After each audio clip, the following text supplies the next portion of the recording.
श्री सच्चिदानंद सद्गुरु साईनाथ महाराज की जय। अध्याय 9। विदा होते समय बाबा की आज्ञा का पालन और अवज्ञा करने के परिणामों के कुछ उदाहरण, भिक्षावृत्ति और उसकी आवश्यकता, भक्तों, तरखड़ कुटुंब के अनुभव। गत अध्याय के अंत में केवल इतना ही संकेत किया गया था कि लौटते समय जिन्होंने बाबा के आदेशों का पालन किया वे सकुशल घर लौटे और जिन्होंने अवज्ञा की उन्हें दुर्घटनाओं का सामना करना पड़ा। इस अध्याय में यह कथन अन्य कई पुष्टिकारक घटनाओं और अन्य विषयों के साथ विस्तार पूर्वक समझाया जाएगा। शिरडी यात्रा की विशेषता। शिरडी यात्रा की एक विशेषता यह थी कि बाबा की आज्ञा के बिना कोई भी शिरडी से प्रस्थान नहीं कर सकता था, और यदि किसी ने किया भी तो मानो उसने अनेक कष्टों को निमंत्रण दे दिया। परंतु यदि किसी को शिरडी छोड़ने की आज्ञा हुई तो फिर वो वहाँ ठहर नहीं सकता था। जब भक्तगण लौटने के समय बाबा को प्रणाम करने जाते तो बाबा उन्हें कुछ आदेश दिया करते थे जिनका पालन अति आवश्यक था। यदि इन आदेशों की अवज्ञा कर कोई लौट गया तो निश्चय ही उसे किसी न किसी दुर्घटना का सामना करना पड़ता था। ऐसे कुछ उदाहरण यहाँ दिए जाते हैं। तात्या कोते पाटिल। एक समय तात्या कोते पाटिल तांगे में बैठकर कोपरगांव के बाजार को जा रहे थे। वे शीघ्रता से मस्जिद में आए, बाबा को नमन किया और कहा कि मैं कोपरगांव के बाजार को जा रहा हूँ। बाबा ने कहा, शीघ्रता ना करो, थोड़ा ठहरो, बाजार जाने का विचार छोड़ दो और गांव के बाहर ना जाओ। उनकी उतावली को देखकर बाबा ने कहा, अच्छा कम से कम श्यामा को तो साथ लेते जाओ। बाबा की आज्ञा की अवहेलना करके उन्होंने तुरंत तांगा आगे बढ़ाया। तांगे के 2 घोड़ों में से एक घोड़ा, जिसका मूल्य लगभग 300 रुपये था, अति चंचल और दुर्तगामी था। रास्ते में सावली विहार ग्राम पार करने के पश्चात ही वह अधिक वेग से दौड़ने लगा। अकस्मात ही उसकी कमर में मोच आ गई, वह वहीं गिर पड़ा। यद्यपि तात्या को अधिक चोट तो ना लगी, परंतु उन्हें अपने साईं माँ के आदेशों की स्मृति अवश्य हो आई। एक अन्य अवसर पर कोल्हार ग्राम को जाते हुए भी उन्होंने बाबा के आदेशों की अवज्ञा की थी और ऊपर वर्णित घटना के समान ही दुर्घटना का उन्हें सामना करना पड़ा था। एक यूरोपियन महाशय। एक समय बंबई के एक यूरोपियन महाशय नाना साहेब चांदोरकर से परिचय पत्र प्राप्त कर किसी विशेष कार्य से शिरडी आए। उन्हें एक आलीशान तंबू में ठहराया गया। वे तो बाबा के समक्ष नत होकर कर कमलों का चुंबन करना चाहते थे। इसी कारण उन्होंने 3 बार मस्जिद की सीढ़ियां चढ़ने का प्रयत्न किया, परंतु बाबा ने उन्हें अपने समीप आने से रोक दिया। उन्हें आंगन में ही ठहरने और वहीं से दर्शन करने की आज्ञा मिली। इस विचित्र स्वागत से अप्रसन्न होकर उन्होंने शीघ्र ही शिरडी से प्रस्थान करने का विचार किया और विदा लेने के हेतु वे वहां आए। बाबा ने उन्हें दूसरे दिन जाने और शीघ्रता ना करने की राय दी। अन्य भक्तों ने भी उन्हें बाबा के आदेश का पालन करने की प्रार्थना की, परंतु वे सबकी उपेक्षा कर तांगे में बैठकर रवाना हो गए। कुछ दूर तक तो घोड़े ठीक ठाक चलते रहे, परंतु सावली विहार नामक गांव पार करने पर ही एक बाइसिकल सामने से आई, जिसे देखकर घोड़े भयभीत हो गए और द्रुत गति से दौड़ने लगे। फलस्वरूप तांगा उलट गया और महाशय जी नीचे लुढ़क गए और कुछ दूर तक तांगे के साथ साथ घसीटते चले गए। लोगों ने तुरंत ही दौड़कर उन्हें बचा लिया, परंतु चोट अधिक होने के कारण उन्हें कोपरगांव के अस्पताल में शरण लेनी पड़ी। इस घटना से भक्तों ने शिक्षा ग्रहण की कि जो बाबा के आदेशों की अवहेलना करते हैं उन्हें किसी न किसी दुर्घटना का शिकार होना ही पड़ता है, और जो आज्ञा का पालन करते हैं वे सकुशल और सुखपूर्वक घर पहुंच जाते हैं। भिक्षावृत्ति की आवश्यकता। अब हम भिक्षावृत्ति के इस प्रश्न पर विचार करेंगे। संभव है कुछ लोगों के मन में संदेह उत्पन्न होगा कि जब बाबा इतने श्रेष्ठ पुरुष थे तो फिर उन्होंने आजीवन भिक्षावृत्ति पर ही क्यों निर्वाह किया। इस प्रश्न के 2 दृष्टिकोणों से समक्ष रखकर हम हल कर सकते हैं। पहला दृष्टिकोण, भिक्षावृत्ति पर निर्वाह करने का कौन अधिकारी है।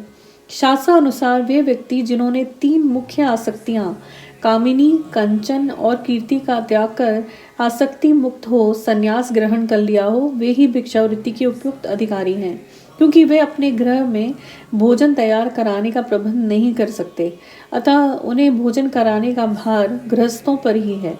श्री साईं बाबा ना तो गृहस्थ थे और ना ही वानप्रस्थी। वे तो बाल ब्रह्मचारी थे। उनकी यह दृढ़ भावना थी कि विश्व ही मेरा ग्रह है। वे तो स्वयं ही भगवान वासुदेव विश्व पालन करता तथा परब्रह्म थे, अतः वे भिक्षा उपार्जन के पूर्ण अधिकारी थे। दूसरा दृष्टिकोण, पंच सूना, 5 पाप और उनका प्रायश्चित। सबको ये ज्ञात ही है कि भोजन सामग्री या रसोई बनाने के लिए गृहस्थाश्रमियों को 5 प्रकार की क्रियाएं करनी पड़ती हैं। कंडनी, पीसना, पेशनी, दलना, उत्कुंभी, बावड़ी से पानी निकालना, मार्जनी, मांजना और धोना, चूली, चूल्हा सुलगाना।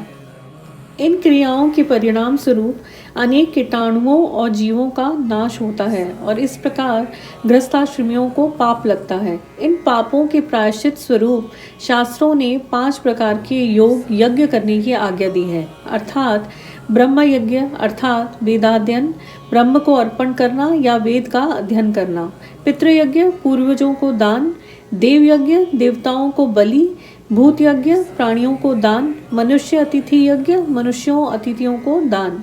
यदि ये कर्म विधि पूर्वक शास्त्रानुसार किए जाएं तो चित्त शुद्ध होकर ज्ञान और आत्मानुभूति की प्राप्ति सुलभ हो जाती है। बाबा द्वार द्वार पर जाकर गृहस्थाश्रमियों को इस पवित्र कर्तव्य की स्मृति दिलाते रहते थे और वे लोग अत्यंत भाग्यशाली थे जिन्हें घर बैठे बैठे ही बाबा से शिक्षा ग्रहण करने का अवसर मिल जाता था। भक्तों के अनुभव। अब हम अन्य मनोरंजक विषयों का वर्णन करते हैं।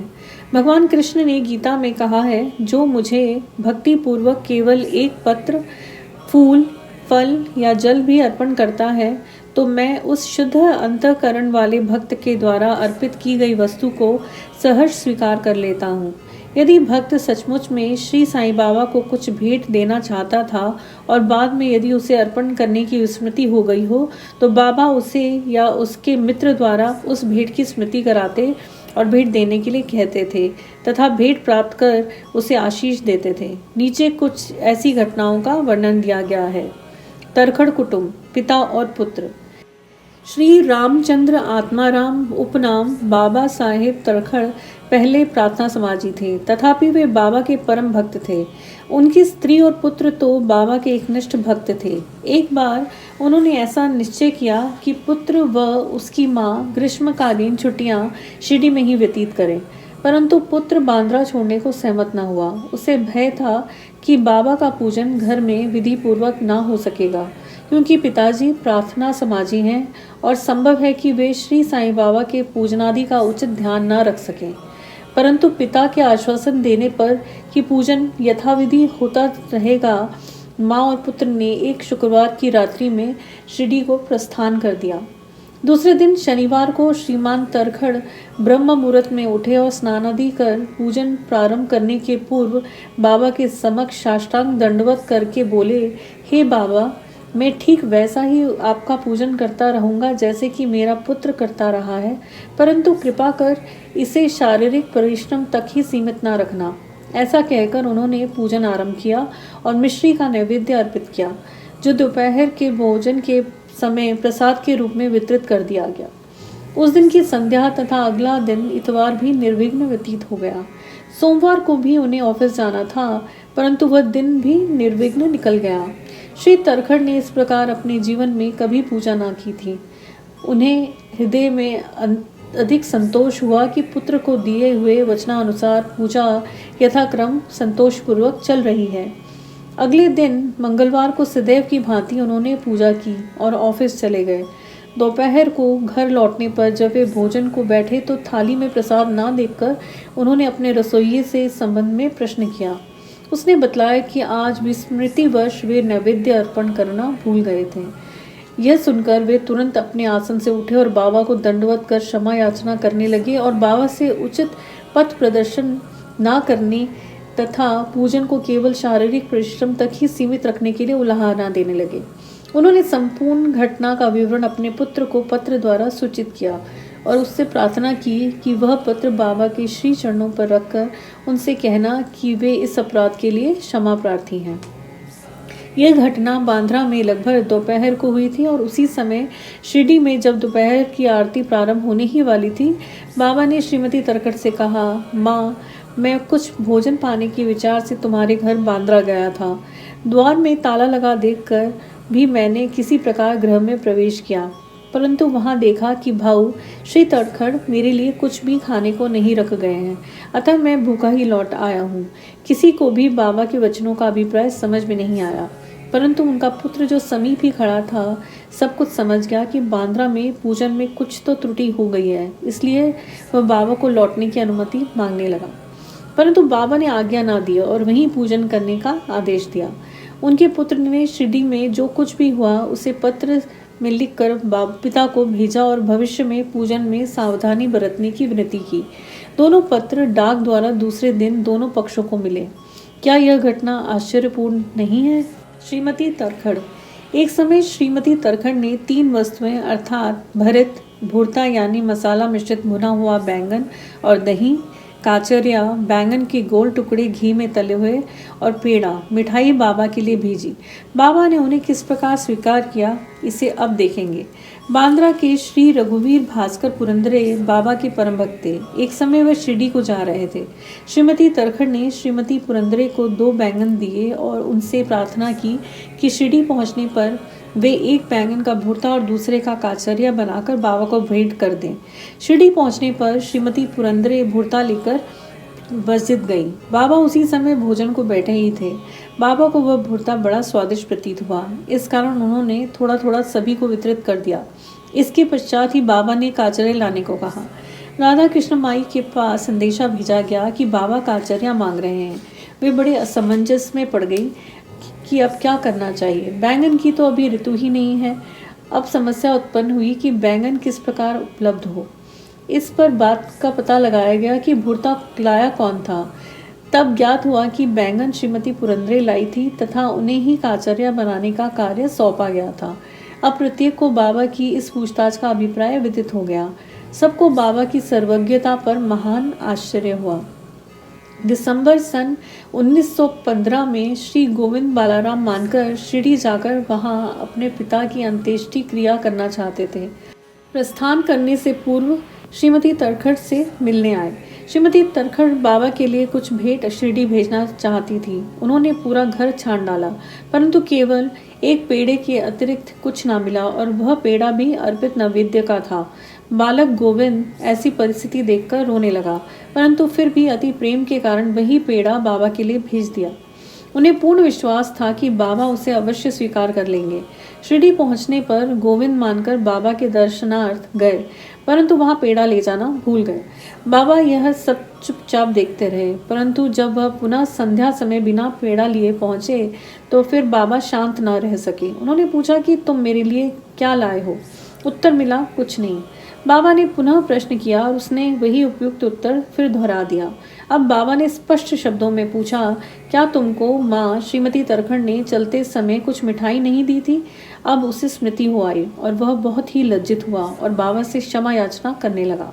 वह दौड़कर शीघ्र ही वापस गया और पेड़ा लाकर बाबा के सम्मुख रख दिया। बाबा ने तुरंत ही पेड़ा खा लिया। इस प्रकार श्रीमती तरखड़ की भेंट बाबा ने स्वीकार की और भक्त मुझ पर पूर्ण विश्वास करता है, इसलिए मैं स्वीकार कर लेता हूँ। यह भागवत वचन सिद्ध हुआ। बाबा का संतोष पूर्वक भोजन। एक समय श्रीमती तरखड़ शिरडी आई हुई थी। दोपहर का भोजन प्राय तैयार हो चुका था और थालियां परोसी जा रही थी कि उसी समय वहां एक भूखा कुत्ता आया और भौंकने लगा। श्रीमती तरखड़ तुरंत उठी और उन्होंने रोटी का एक टुकड़ा कुत्ते को डाल दिया।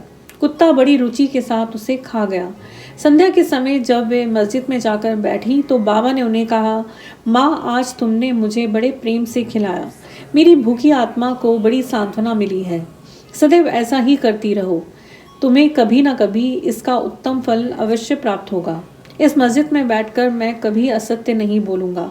सदैव मुझ पर ही ऐसा अनुग्रह करती रहो। पहले भूखों को भोजन कराओ, बाद में तुम भोजन किया करो।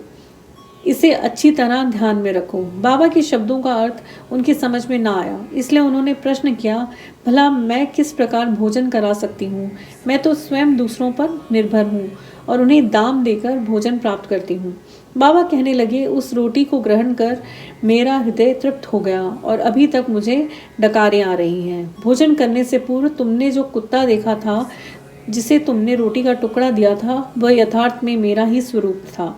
और इसी प्रकार अन्य प्राणी, बिल्लियाँ, सूअर, मक्खियाँ, गाय आदि भी मेरे ही स्वरूप हैं।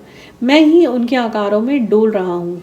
जो सब प्राणियों में मेरा ही दर्शन करता है, वह मुझे अत्यंत प्रिय है। इसलिए द्वैत या भेदभाव भूलकर तुम मेरी सेवा किया करो। इस अमृततुल्य उपदेश को ग्रहण कर वे द्रवित हो गई और उनकी आंखों से अश्रुधारा बहने लगी। गला रुंध गया और हर्ष का पारावार ना रहा। शिक्षा। समस्त प्राणियों में ईश्वर दर्शन करो, यही इस अध्याय की शिक्षा है। उपनिषद, गीता और भागवत का भी यही उपदेश है कि ईशावास्यमिदं सर्वम, सब प्राणियों में ईश्वर का ही वास है, इसका प्रत्यक्ष अनुभव करो। अध्याय के अंत में बतलाई गई घटना तथा अन्य अनेक घटनाएं जिनका लिखना अभी शेष है, स्वयं बाबा ने प्रत्यक्ष उदाहरण प्रस्तुत कर दिखलाया है किस प्रकार उपनिषदों की शिक्षा आचरण में लाना चाहिए। इस प्रकार श्री साईं बाबा शास्त्र ग्रंथों की शिक्षा दिया करते थे। श्री सद्गुरु साईनाथा अर्पणमस्तु। शुभम भवतु। ओम श्री साईनाथाय नमः।